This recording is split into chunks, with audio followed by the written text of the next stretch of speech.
Support for today's show comes from Bin 113. Looking to grow your winery's direct-to-consumer sales? Bin 113 leverages proven marketing expertise to help U.S.-based wineries like yours acquire and retain more customers. With over 100 years of combined experience, we make your D2C marketing as exceptional as your wine. Visit bin113.com to learn how we can help you sell more wine. The Verde Valley has just gorgeous scenery. So there's Sedona, of course. And then we have the Verde Canyon Railroad. We partner with them twice every year at this point. We'll do a train ride event. We rent a car to pour pretty much unlimited wine. You get to view the beautiful scenery, the train rides. I think with return, I think it's like 3-4 hours. It must like be that. I stunning. can't remember exactly. I like to take a train through Yeah. Sedona Valley. I mean, that sounds amazing.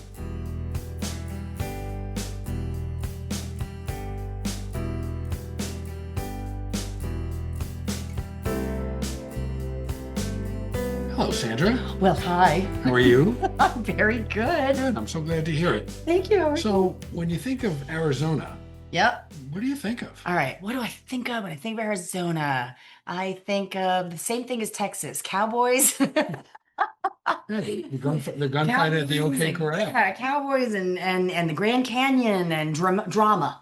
Dramatic Sedona, the beautiful, The Red scenery, the Red Rock. I want to go to the Red Rocks. Stunning. Absolutely stunning. Yeah. So we're going to Arizona today, and we are going to drink some wine. And the wine, it's really interesting because I never really contemplated the high altitude. It's all about altitude there. Yes. And extreme altitude. I mean, they're growing wines 3,000, 5,000 feet. Exactly. It's incredible. That's higher than most mountains in the East Coast. And tremendous climate diversity. I've spent a lot of time in Arizona, both on business and on vacations and stuff like that. And you can be 100 degrees during the day, and you could be literally chilly, adding a layer or two. Yeah, at night. At night.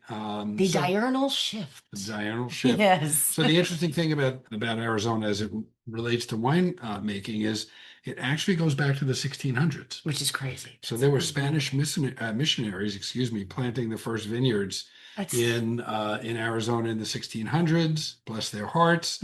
And, clearly tremendous Native American heritage, which I think is something that we probably will wind up talking about a little bit maybe on today's episode. So with no further ado, here we go. Welcome to Arizona. So, hi there. Hi there. How are you? Hi, Jason. Thanks for joining us. Jason McCluskey, who's the winemaker at Arizona Stronghold Winery. And yes, I said Arizona. Jason, what the heck is going on in Arizona and wine? I mean, most people who are listening don't really think of Arizona as being the right climate, et cetera, for winemaking. So why don't we start there, and maybe you can give us a little bit of background, a little bit of an overview. People that haven't been to Arizona, or even some people that have been to Arizona, usually people think of Phoenix first, right? Now, Phoenix is pretty low elevation. It's about 1,300 feet or so, but there's an established, really flourishing wine industry here, and it's all high elevation grapes. So our vineyard, for example, is named Bonita Springs. It's in Wilcox, the Wilcox AVA. We actually have a few AVAs in this state, which is exciting. In the Wilcox AVA, which we're at about 4,300 feet. Okay. So lose temperature as you gain elevation. We get huge diurnal shifts as well. So day and nighttime temperatures can be 40, almost 50 degrees different. So, and then the soil type varied throughout the state. Some of the wines that we're tasting today will be grown from just our Bonita Springs fruit, and then some of them will be grown on, volcanic soils at 5,000 feet. It's all about elevation in Arizona. What is the temperature right now, like your average temperatures for that diurnal shift this time of year? We're in August here. Yeah, it's a little warmer this year than in past years. So I've actually just finished processing fruit this morning, which is unusual. Usually we start closer to late August, and then things get really busy early September. So to start this early is very unusual for us. So right now we're seeing mid 90s, some 100-degree temperatures. So that's kind of what we're looking at right now. Typically, it's high 80s, low 90s, but this is a warmer year for us. So coming in a little faster. The other big kind of environmental factor that people may not consider when thinking of Arizona wine is we have a monsoon season. So you've got the Baja Gulf, the Sea of Cortez, moisture comes up from the south, and you get these monsoon rains and clouds, and that helps kind of mediate those temperatures as well. And so it's been a little drier year too, which is why we're seeing slightly higher temperatures right now. Interesting. So I won't bore everybody with the details. I will tell you, I did get caught in a monsoon in Scottsdale about 20 years ago or so, and was absolutely bad pun, perhaps, blown away by just how incredible the storm was. If you haven't experienced that, I don't recommend it. A monsoon. Wow. That's amazing. So, and then, so your soils there, I mean, how do you, are you irrigated? Are you dry farming? What is, are you able to maintain moisture into the soil throughout the season? That falls into certain vineyard practices. So we have cover crop on our vineyard, just like low laying grass, really. And that does a couple things. You get a little bit more moisture retention. So our soil, for example, is sandy clay loam. So we're pretty well draining. We wouldn't be able to dry farm at our site.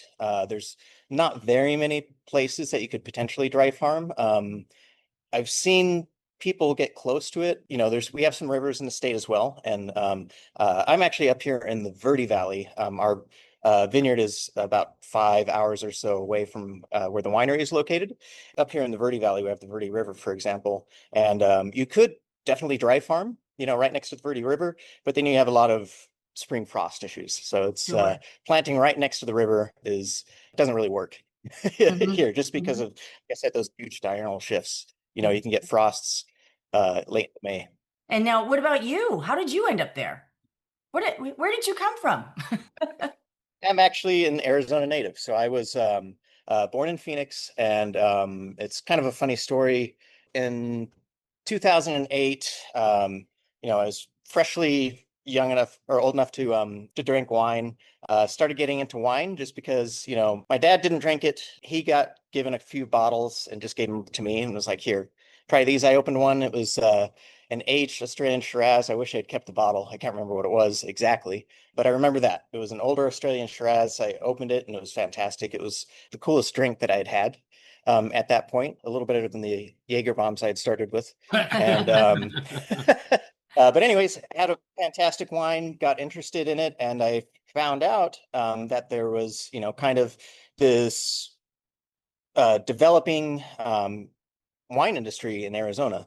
I managed to secure an internship in 2008 at Arizona Stronghold Vineyards. Oh, wow. And so, yeah, so that was my first internship. And then I did the traveling thing where I went to Australia after that, did a vintage in Oregon. I actually came back to Arizona in 2000, and New Zealand as well. Came back to Arizona in 2010, did a short harvest here, but it was kind of an unusual year. I wasn't getting very many hours. So they were like, hey, it's early September. There's some jobs in Oregon still. So I went from the harvest in Arizona to a place called Domaine Serene in Oregon, in the Willamette Wonderful. Valley. Then decided to go to New Zealand to study.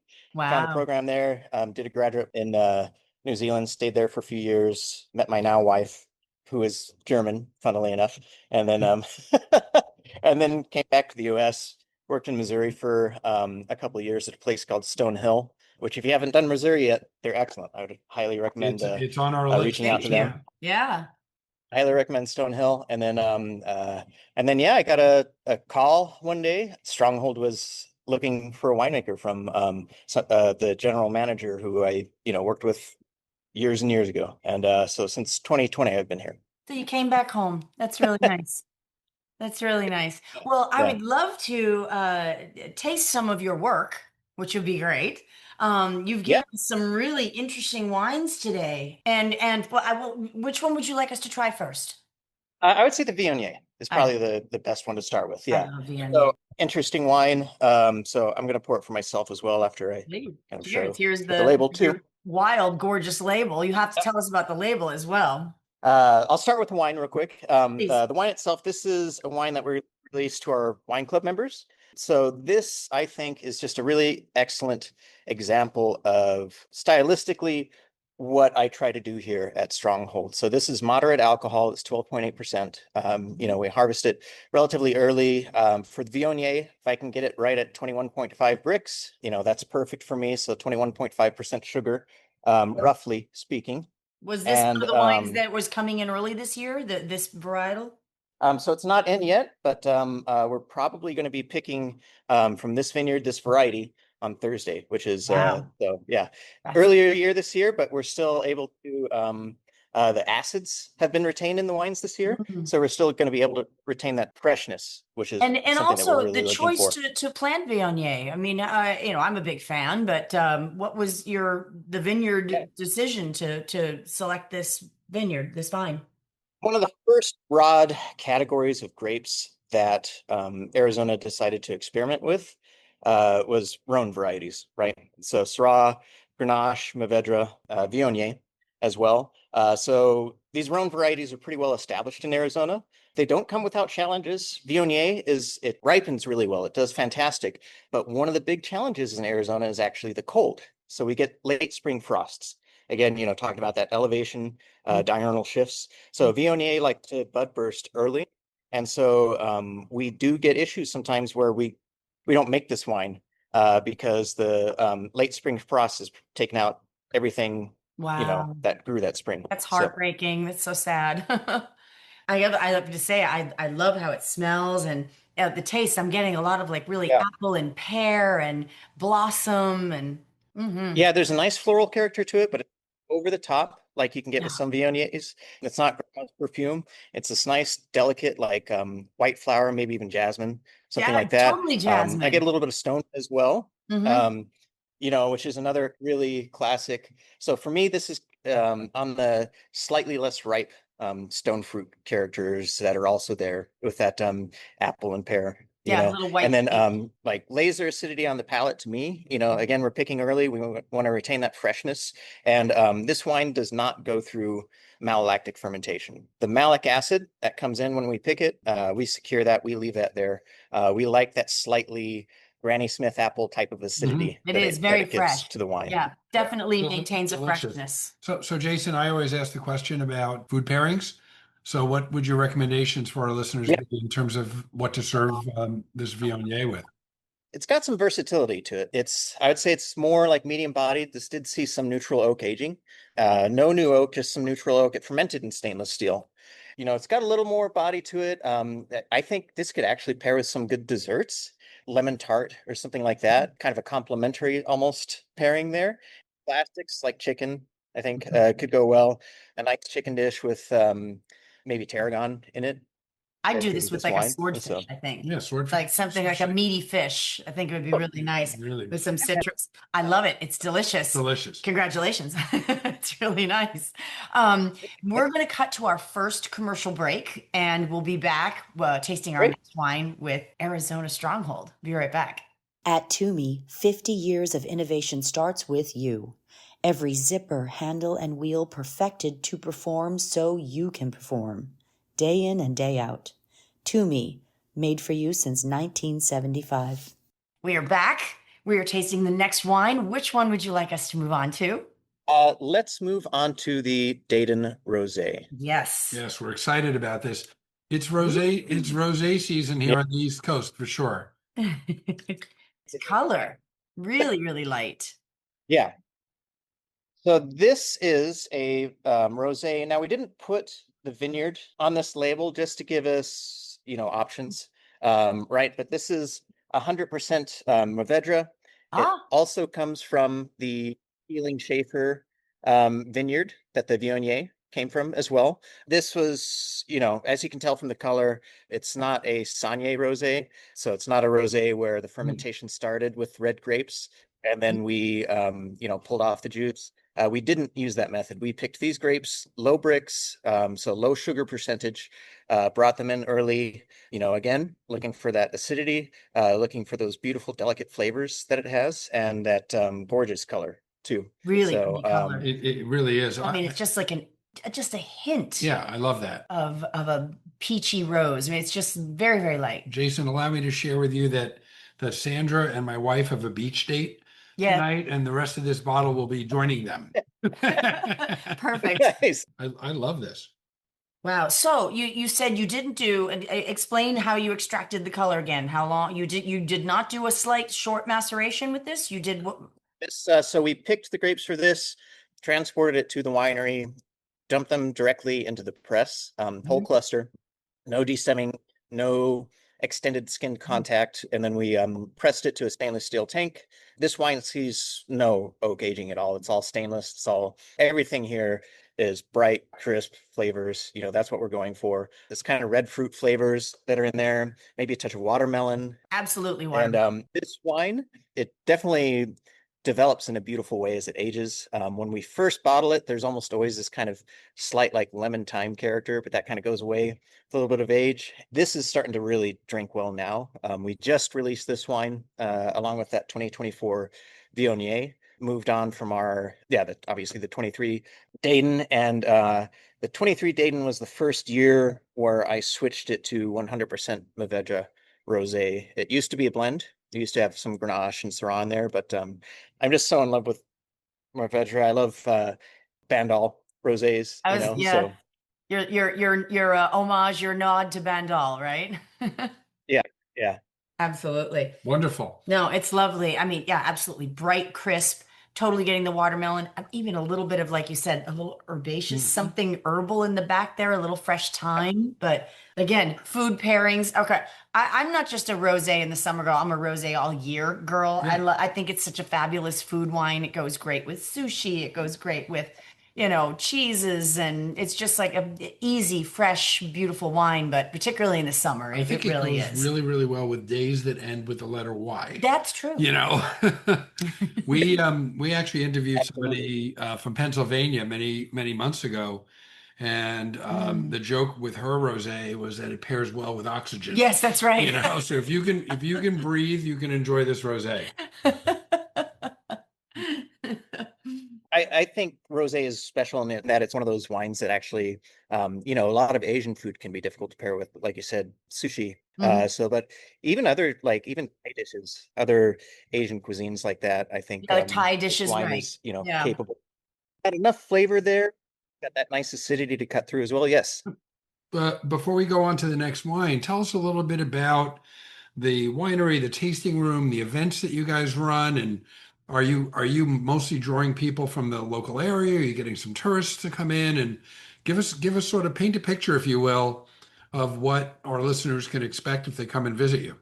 The winery itself was founded about 2008. I think they might have done a little bit of a custom crush elsewhere in 2007. So that's about how long the winery has been around. It's owned by a gentleman named Terry Glomsky, who is the father of another quite prestigious winemaker in the state, Eric Glomsky, who was over at Page Spring Cellars. But yeah, we have the winery up here in Camp Verde. Now we're not open to the public. Okay. We do some events and stuff like that for club members here. But our tasting room is in Cottonwood, which is not far away from the winery. It's about 15-20 minutes away from the winery. So Cottonwood, lovely little town. It's it used to be where you go to visit Sedona more cheaply, but Mhm. it's really developed its own personality. It's got a great old town area and lots of wonderful businesses there, other wineries there, tasting rooms. So you have Rubrics right next to our tasting room in Old Town Cottonwood. The Eureka Room is a cute little wine shop that just opened up, and then there's various other wineries nearby. So yeah, Cottonwood is where our oldest tasting room is. Okay. You have an event with the sunset train rides and wine.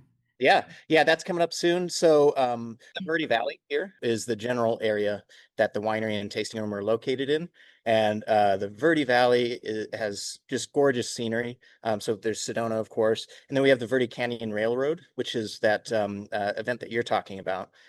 We partner with them twice every year at this point. We'll do a train ride event. We rent a car or two, pour pretty much unlimited wine. You get to view the beautiful scenery, the train rides. I think with return, I think it's like 3-4 hours, It something must be like that. I can't remember stunning. exactly. I like to take a train through Yeah. Where Sedona Valley. I mean, do, like do, that sounds do amazing. we have a date for this event? Yeah, Because right. I mean, It this sounds really this sounds beautiful. amazing. It's during harvest, so I ignore any dates during harvest. You're a little But it's busy. definitely yeah, Yeah, it's well on your worth it. website, which that's where I Being saw it. And I was like, that just looked really interesting. That looked like an amazing event. that Verde Canyon Railroad, I've been riding it since I was a kid, Mhm. and it's just gorgeous. That's So really cool. Really, really cool. All right, I want to move on to our next, I'm assuming, Okay, oh, I'm not yeah. going to assume anything. Where are we going with the next wine? Let us do the nachis, please. And where is this named? Tell us about nachis. So these are like Dayton, for example, is a Diné word for little girl. Nachis was a famous warrior. It's paying homage to, our local history Oh, and very cool. the local tribe. Wow. Yeah, the stronghold itself comes from Cochise Stronghold. It's this natural granite formation very near the vineyard. Yeah, lots of history here, and that's kind of what we're paying Oh, that's homage very to. cool. This is a GSM blend. It's a GSM, so a So classic it's Rhone. yeah. So this one's 54% Syrah, 29% Mourvedre, and then 17% Grenache. So like I said, Rhone varieties very well established in Arizona. One of the first regions where we looked to what they had planted and Ooh. thought that those wines might work well here. This is This big wine on the in nose. This has got particular, a lot going on here. This is like, wow. this has got a 92 from Wine Enthusiast, which is kind of cool. Just have to say Congratulations. that. Wow. Oh, I can just, I mean, But just so we can talk about the nose. I mean, just smelling this, yeah. it's like dark cherry, dark plum, really a little cedar. I Mhm. mean, it's just really a very, very fragrant. Really, really fragrant. Dark fruits, just a little bit of black pepper in there, it's a Mhm. classic Syrah characteristic. Mhm. Yeah, a little bit of that cedar. There's a touch of new oak in this, we try and really, again, with all our wines, whites, reds, we do look for freshness. So we're pretty restrained on our oak usage. So this is mostly neutral oak, but about 10-15% new oak in there. But it's Syrah heavy. So you get a lot of those characters, almost just a touch of like that kind of olive thing that you can Mm. get from Syrah as Yes. well. Oh, And I'm a big and Rhone fan. I think the red wines from the Rhone are like my favorite. So this is right up my alley. I love it. Wow, really. But like the nose is really huge, and then when it's very full on the mouth, and I'm getting that olive, dark fruits, cedar, but balanced, and there's still a nice acidity there too. Mm. yeah, so thankfully, because you have that elevation, we're able to retain that acid in a way that you wouldn't expect just thinking about Arizona as a region. Yeah, I love this wine. The tannins are there, but they're, kind of soft and silky. They're very soft And and silky. I don't feel like the tannins No, not at are all. huge. I mean, like this is a crushable wine. Like you could this could be, yeah, one of those this pork pounders, as they say. Wait, is this going to the beach yeah. also? Yeah, this is going to the beach tonight too. I just poured this wine at a good friend of mine's winery. He threw his own little wine festival. The name of that winery is Rune. They're excellent as well, by the way. We poured in an event there, and I think it was close to, if not over 100 degrees. You think red wine, no way Right. people are going to want to drink it. We poured the second most of this wine compared to any other winery, Oh, Wow. so wow. people were still downing it in the heat. Oh, So yeah, but because it's not so heavily tannic and it is really like a lot of lush fruit Right. and it's just like a delicious red wine. It really is yummy. It's just like Well, it's the and best way to describe it. It's just like a big yummy wine. let's not forget it's a dry heat, right? Yeah, yeah. Well, yeah, mhm. Hmm. the Viognier, that is currently only available to our wine club members. I think we sell that for 32, Okay. something like that. Dayton Rosé, we're mostly in Arizona, but we have good distribution in Arizona. So that Dayton Rosé is $15, by the way. Wow. Wow. Yeah, and you can Well, find that in like Rise, Total Wine, Uh-huh. Safeway. Yeah, we're pretty widely distributed. And then this Nachis and the one that we're tasting after this, they're both distributed as well, and they're $24 each. interesting. I think we're Solid putting out wines values. that are not, yeah, solid value. I agree. Yeah. Well, you know what? Let's cut to the next commercial because when we come back, I want to talk about if about a wine club, about more opportunity for people to taste your wines. But I want to talk about that when we get back. We'll be right back. Venue Magazine is timely and timeless. Contemporary art and design, food and wine, architecture, motoring, yachting, music and film, and more. Find it all at venuemagazine.com. Okay, we're back, and we're going to be talking a little bit about your wine club that you have. So people around the country Yeah. can go onto your website, which is azstronghold.com, and click under your wine Yep. club and see these amazing wines that are priced really great. And you ship to a lot of states, don't you? Yeah, we ship to something like 34 states. That fluctuates a little bit, depending on just local laws, those Sure. types of things. We do stop shipping during the summer months, just for the integrity of the wine. We've looked at getting insulated shippers, but it just adds so much expense that it's Right. usually not worth it. So we kind of have a temperature window when we do the shipping. So more Smart. fall, winter, spring.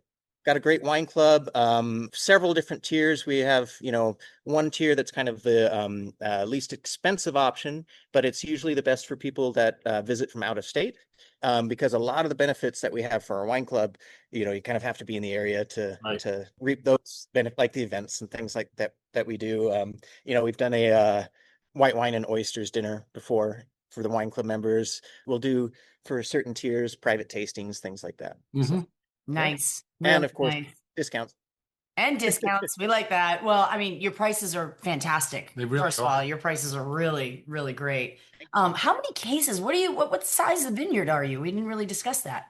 Yeah, so right now we have at Bonita Springs, we have about the site itself is 160 acres, but we have about 55 planted.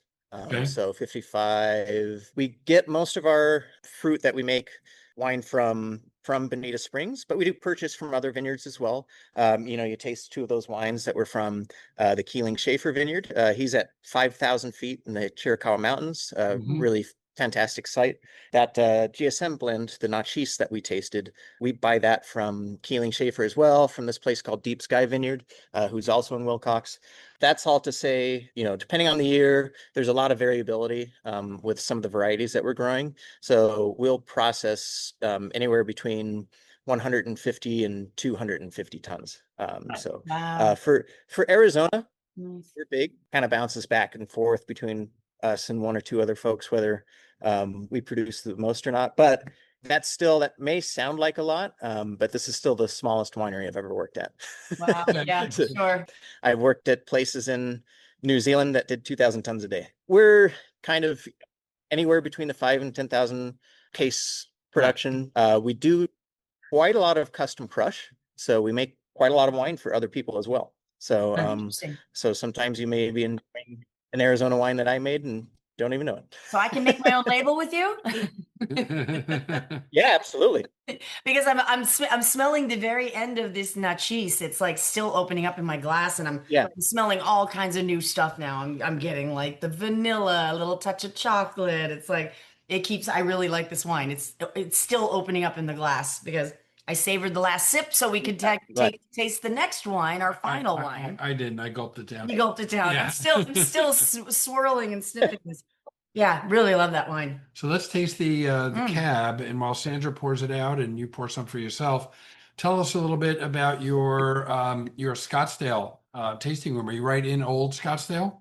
Yeah, we're right in Old Town Scottsdale, off of Marshall Way. So yeah, there's a little wine trail there as Mm. well. Some other wineries that we kind of partner up with. Rising tide lifts all ships and all that. Yep. So yeah, I think you can find them on social media just as the Scottsdale Wine Trail as well. So you can learn about more about our tasting room and then the other tasting rooms in that area.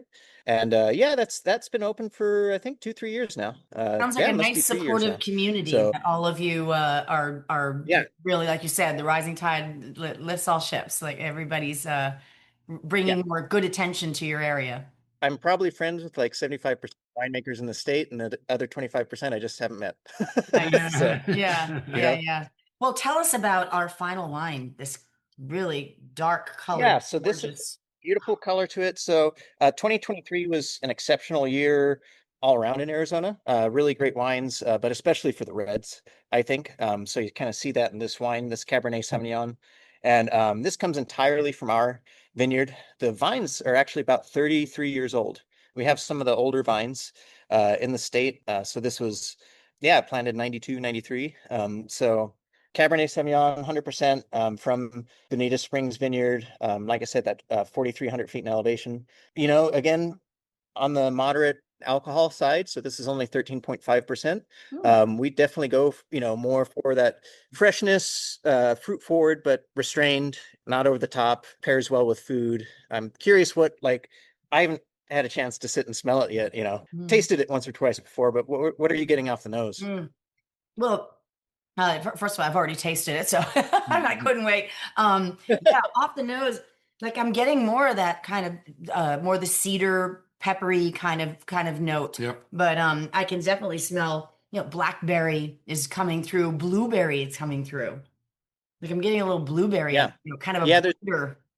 from this vineyard, there's always this really interesting and kind of cool, that blue fruit character that you get as well. A little bit more substantial tannins on this Yes. wine, but not significantly so, No, you know. they still are dissolve nicely on the tongue.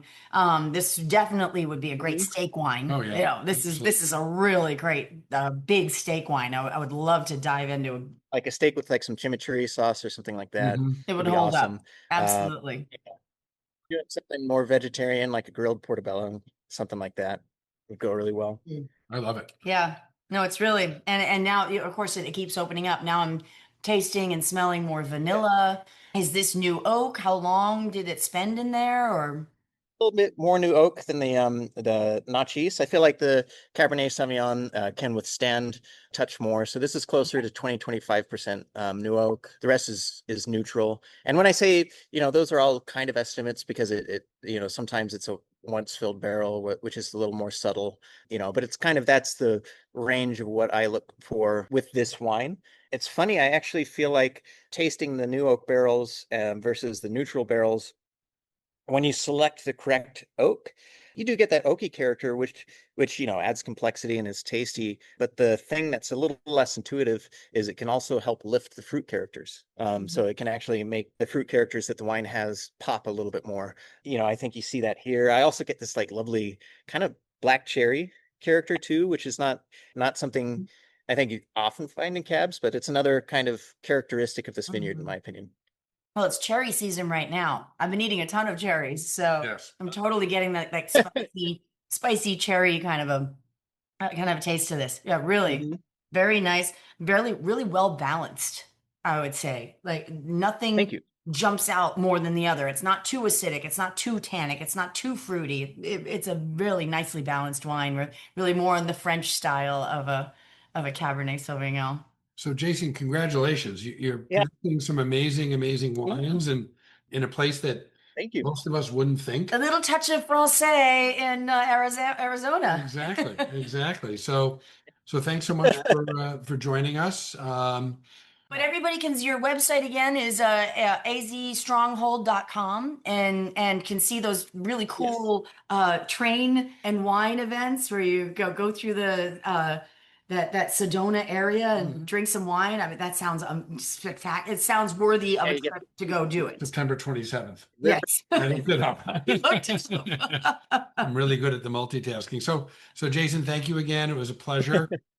Well, Arizona, a little bit of France in a Arizona. little bit of French in Oh. Arizona. That was All the really beautiful French varietals, that GSM Grenache Syrah Mourvedre wine, it blew me away. Like I would love to drink that I wine. mean, just you don't think of Arizona, as being conducive. Yeah, when I think of Arizona wine, I think of that one sparkling wine that's very popular, Gruet. Right. Yeah, Right. that was like and when you found out that was from Arizona, you were like, what? Yeah, exactly. So now that I think maybe they opened the door Mhm. for everybody else to get a little more attention, and And what's interesting is he mentioned the owner's name at one point. Kudos to the owner for hiring somebody who's got the varied experiences yes, that yeah, Jason New brings to it. Zealand and Oregon He worked at and Domaine Serene. yeah, no, That's he's real. That's yeah, real he- deal Pinot. he's pulling in some really nice Excellent. talent. So thanks for joining us today. We had a lot of fun visiting Arizona. If you want to know where we are from here, we're going to be on the train on September 20th. Sedona. So we look forward to our next visit to another state. And I highly recommend everybody go look at this website and Absolutely. at their wine club. These are great value wines. 100%. Yep. Have a great day. Please remember to subscribe to Wine Across America on Apple, Spotify, and YouTube.